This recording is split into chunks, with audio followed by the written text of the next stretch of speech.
Good morning students. Class twelfth आपका जो chapter था सिंधु घाटी सभ्यता अतीत में दबे पांव, उसके कुछ क्वेश्चंस और बाकी हैं। उस प्रकार है ऐतिहासिक महत्व और पुरातात्विक दृष्टि से महत्वपूर्ण स्थानों पर कुछ समस्याएं खड़ी होती हैं जो उनके अस्तित्व के लिए खतरा है। इन्हीं किन्हीं दो मुख्य समस्याओं का उल्लेख करते हुए उनके निराकरण के उपाय भी सुझाइए। ऐतिहासिक महत्व पुरातात्विक दृष्टिकोण के महत्व वाले स्थानों के संबंध में हमारी सभ्यता और संस्कृति से होता है। उन स्थानों पर उपलब्ध वस्तुएं हमारी विरासत या धरोहर की अंग होती है धरोहर का अंग होती है। ये वस्तुएं आने वाली पीढ़ी को तत्कालीन समाज और सभ्यता से परिचित कराती है।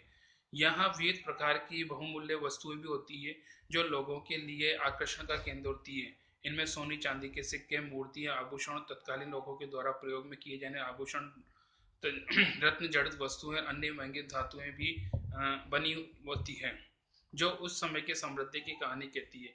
मेरी दृष्टि में उन स्थानों पर दो प्रमुख समस्या उत्पन्न हुई, एक तो चोरी की और दूसरे उन स्थानों पर अतिक्रमण या अवैध कब्जों की। ये दोनों ही समस्या इन स्थानों के अस्तित्व के लिए खतरा बनी हुई है। लोगों का ये नैतिक दायित्व होना चाहिए कि वो इनकी रक्षा करे। जिन लोगों को इनकी रक्षा का दायित्व सौंपा है जिन उनकी जिम्मेदारी और बढ़ जाती है। दुर्भाग्य ऐसे लोग भी चोरों की घटनाओं में संक्षिप्त पाए जाते हैं। वे निजी स्वार्थ और लालच के कारण अपना नैतिक दायित्व और कर्तव्य भूल जाते हैं। इसी प्रकार लोग उन स्थानों के आसपास अस्थायी रूप से स्थायी घर बनाकर कब्जे करने लगते हैं जो उनके सौंदर्य पर ग्रहण है। ये कार्य सुरक्षा अधिकारियों की मिलीभगत के से धीरे धीरे होता है और बाद में सीमा पार कर जाता है। ऐसे स्थानों की सुरक्षा के लिए सरकार की सुरक्षा व्यवस्था कड़ी करनी चाहिए और नैतिक संस्कार दिए जाने चाहिए ताकि ऐसी घटनाएं और उनमें संलिप्त लोगों को पकड़े जाने और कठोर दंड की व्यवस्था की जानी चाहिए ताकि ऐसी घटनाओं की पुनरावृत्ति न हो सके। जैसा कि हम जानते हैं कि इस प्रकार के जो स्थान होते हैं उन स्थानों पर अतिक्रमण भी हो जाता है, कभी कभी हो सकता है चोरी चकारी और इससे संबंधित कोई घटनाएं होती है। तो इन चीजों को बचाकर रखने का दायित्व जिनका है वो अपनी जिम्मेदारी पूरी निभाए, तभी जाके ये संभव है। सिंधु घाटी सभ्यता को जल संस्कृति कहने के प्रमाण प्रस्तुत करते हुए बताइए कि वर्तमान जल संरक्षण क्यों आवश्यक है और इसके लिए उपाय सुझाविए। सिंधु घाटी सभ्यता में नदी, कुएं, स्नानागार, तालाब तो बहुतायत मात्रा में मिलते हैं और वहां जल निकासी की उत्तम व्यवस्था का प्रमाण मिलते हैं। इस कारण इस सभ्यता को जल संस्कृति कहना अनुचित नहीं है। इसके अलावा इस सभ्यता यह सभ्यता नदी के किनारे बसी थी। मोहनजोदड़ो के निकट सिंधु नदी बहती थी। यहाँ पीने के पानी का मुख्य स्रोत कुएं थे। यहाँ कुओं की संख्या 700 से अधिक है।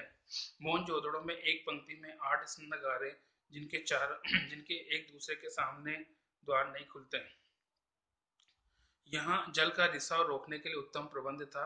इसके अलावा जल की निकासी के लिए पक्की नालियां और नाले थे। इस ये प्रमाण सभ्यता को जल सभ्यता का सिद्ध करने के लिए पर्याप्त है।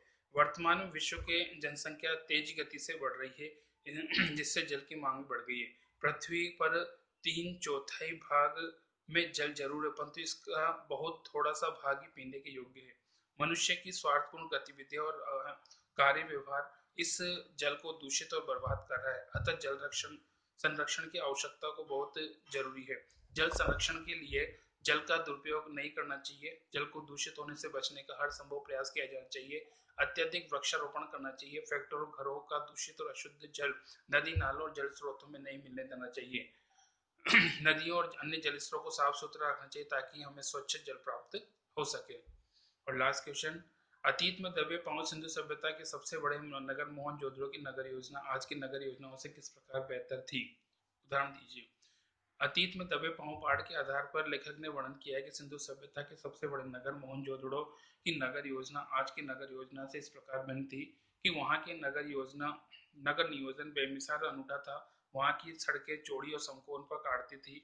आज कुछ ही सड़कें आड़ी तिरछी थी। यहाँ जल निकासी की उत्तम व्यवस्था थी। इसके अलावा कुछ अन्य विशेषताएं, यहाँ सुनियोजित ढंग से नगर को बसाए गए थे। नगर निवासी की व्यवस्था उत्तम और उत्कृष्ट थी। यहाँ की मुख्य सड़कें अधिक चौड़ी और गलियां सकड़ी थी। मकानों के दरवाजे मुख्य सड़क पर नहीं खुलते। कृषि को व्यवसाय के रूप में लिया जाता था। हर जगह एक ही प्रकार आकार की ईंटों का प्रयोग किया जाता था। सड़क के दोनों ओर ढकी हुई नालियां मिलती थी। हर नगर में अन्न भंडार गृह और स्नानागार थे। यहाँ की मुख्य और चौड़ी सड़क के दोनों ओर घर हैं जिनका पृष्ठ भाग सड़क की ओर है। इस प्रकार मोहनजोदड़ो की नगर योजना अपने आप में अनूठी और बेमिसाल है। यहाँ पे जैसा कि आपने देखा कि जो मोहनजोदड़ो और हड़प्पा हड़प्पा है वो सिंधु घाटी सभ्यता के कह सकते हो कि आधार स्तंभ है। और उन्हीं के आधार पर हमको लगता है किस प्रकार से सिंधु सभ्यता अतीत में अपने गौरवशाली रूप में रही होगी। वर्तमान में हमको जानते हैं कि ऐसा संभव नहीं है, क्योंकि उसका अधिकांश हिस्सा अभी भी हो सकता है कि इतिहास की गर्त में डूबा हुआ है, या कह सकते हो कि अभी भी वो खुदाई से या मनुष्य से अनछुआ है, और भविष्य में इसके कोई छूने उसके मिलने की कोई आवश्यकता और कह सकते हो कि ऐसी आशा नहीं कैसा हो सकता है। उसका कारण भी आपको मैंने बताया कि पास ही सिंधु नदी है, और अगर हो सकता है कि इस प्रकार तो वहाँ दलदल और पानी की व्यवस्था हो सकती है, और सारा जो कुछ मिला है वो सब कुछ पानी में डूब सकता है।